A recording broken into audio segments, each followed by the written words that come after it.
Hey my beautiful friends, your girl Eland Blue, and welcome back to my channel. Today we're going to be doing entertainment news, and there is so many topics that I would like us to discuss. I'm so excited. So here it goes.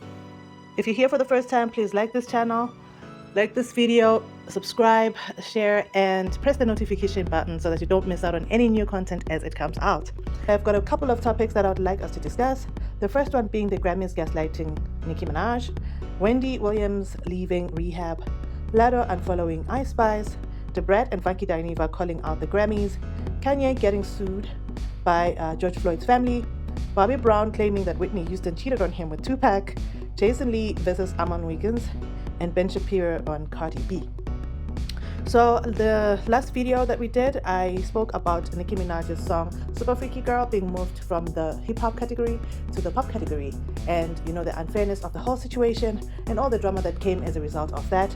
This time the Grammys have put out an article talking about, you know, Nicki's music still being considered for hip-hop categories. However, they did not actually deal with the fact that Super Freaky Girl is not part of that category at all.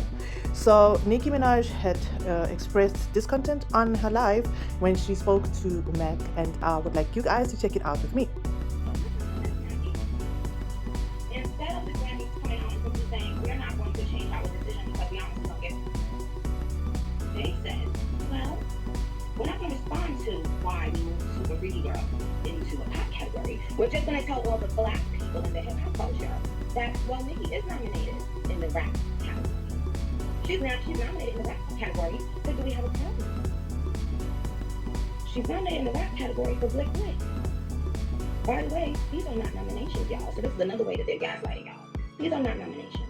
These are songs that record companies submit to be a nomination. Okay?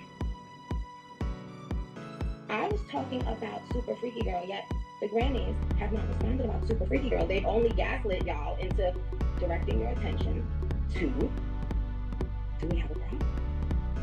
What does do we have a problem have to do with Super Freaky Girl? I'll say that again. What does do we have a problem have to do with Super Freaky Girl? The answer is nothing. Okay, so you have heard for yourselves.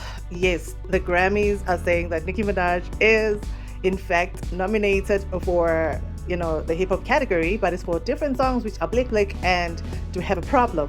However, Nicki points out that this is actually not a nomination. It is in fact a submission for nomination for the category, which is still not the issue at hand. The issue at hand is whether Super Freaky Girl is on the hip-hop category or not. And as it stands, Super Freaky Girl is still on the pop category. So yeah, the Grammys muddled the waters a little bit, but well, we can see right through this whole facade. Hopefully the Grammys do right by Nicki Minaj and put the song back in the hip-hop category where it belongs. And with regards to that, the Brat and Funky Dineva also called out the Grammys, and they also spoke on the whole situation of Super Freaky Girl being removed from the hip-hop category and being put in the pop category instead. So let us check out what the Brat says. If you got a hip-hop song and it crosses over to pop, that's a good thing, right?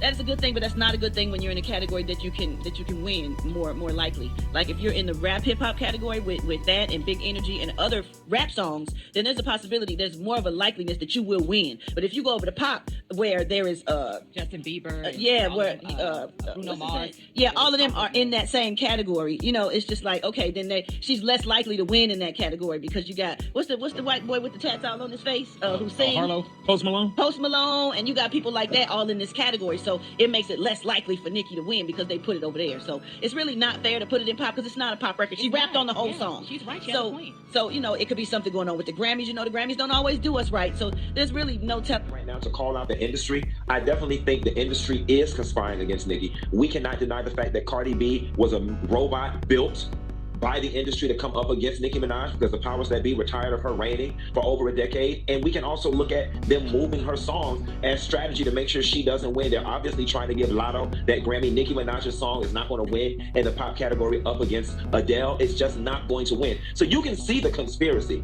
Okay, so you've heard for yourself. Seems like celebrities are also aware of what the Grammys are doing, and they're calling out the Grammys for this unfair action. And Man, I hope something positive comes out of this and Nicki gets her due right. All right, guys, let's move on to the next story. Wendy Williams has checked out of rehab and she says that she is doing better than ever. I really pray that this is actually the truth, because Wendy has been struggling for the past few months. We have seen blogs and articles about her, not doing very well, seeming pretty loopy while she was walking in the New York streets. There was a time when she even fell asleep in a store, and then there was a night when she was seen taking a cab to a liquor store and buying a bottle of vodka. And there were actually sometimes when fans caught her on the street and she didn't seem like she was completely there. So I'm really hoping that this time Wendy Williams is doing much better and that her health has improved. It will be interesting to see what Wendy does next, because she did mention that she was going to do a podcast. So hopefully Wendy is on the mend and she is going to do so much better in the future. We wish her the best of luck. All right, the next story is about Latto and Ice Spice. So it appears that Latto has unfollowed Ice Spice because Ice Spice posted a video by her friend Cleo Trapper where she drags the young girls for disrespecting the older girls.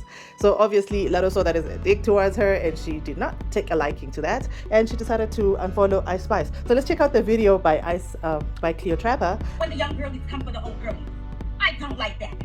What is wrong with y'all? Have some respect for your elders. Hey, you American children are different. Y'all really be disrespecting older people. You are, first of all, when you argue with an older person, why y'all come at their age? You're gonna be that age one day. And you gotta hope that is gracefully on you, baby. Because the way y'all be coming at older people for being old, y'all make it seem like y'all gonna be young forever. Like, tell me something, I don't know, Benjamin Button, because what the Okay, so you heard for yourself. Cleo Trapper is not having none of it. But I guess this did not go well with Latto. That's why she decided to unfollow Ice Spice. I think Ice Spice is going to survive this. She doesn't really need Latto, and I don't think Latto will do anything for her career. But anyway, that was the story about the two girls. The next story is about Kanye getting sued.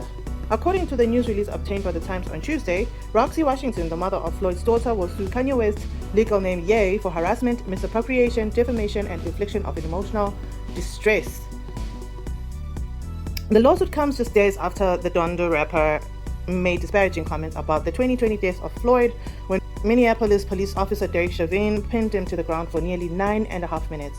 Floyd's murder sparked the Black Lives Matter movement and global cries against police brutality. Chauvin, who is a white, knelt on Floyd's neck as Floyd repeatedly said he couldn't breathe. In April 2021, Chauvin was convicted of murdering Floyd. Over the weekend, West questioned the cause of Floyd's death. I'm not going to repeat what Yev said because some of those things are quite sensitive and it might be triggering for some listeners. But what's going to happen is that he's getting sued for $250 million by the family of Floyd. So this is actually a really unfortunate situation, and I wish he didn't say such hurtful things to a black family. I will keep you updated of any further developments on this story. So our next story is a really peculiar one. Bobby Brown claims that Whitney Houston cheated on him with Tupac. I think it's best that we hear it from the horse's mouth. I'm sure there will be people who listen to this and think it's easy for me to throw out such an explosive accusation about my ex-wife, as she's no longer here to defend herself. But I have no interest in slandering Whitney without cause. My intent in discussing what happened between us is not for the sake of salacious smearing. It's more about trying to paint the most accurate picture of what went on inside our marriage. One of her affairs that I am willing to mention is the one she had with Tupac. This occurred in the first few years of our marriage, during a time when I thought we were in a good place. I will admit it here, that the news of the affair really fucked me up. I could not believe that Whitney was willing to jeopardize what we had, which I knew was hot, heavy, and unique, for some fling. We fought long and hard about the cheating, lobbing hurtful accusations back and forth. We were together in September 1996 when we found out that Tupac had been killed. Whitney bawled her eyes out, crying for days over his death. Her tears were painful for me because I knew what that meant. My wife was mourning the passing of a lover. So what do you think about those allegations? Do you believe what Bobby Brown is claiming? this is a bit of a crazy story, and I really don't know what to think about it. But yeah, leave a comment down in the comment section and let me know what you think. Yeah, let's discuss.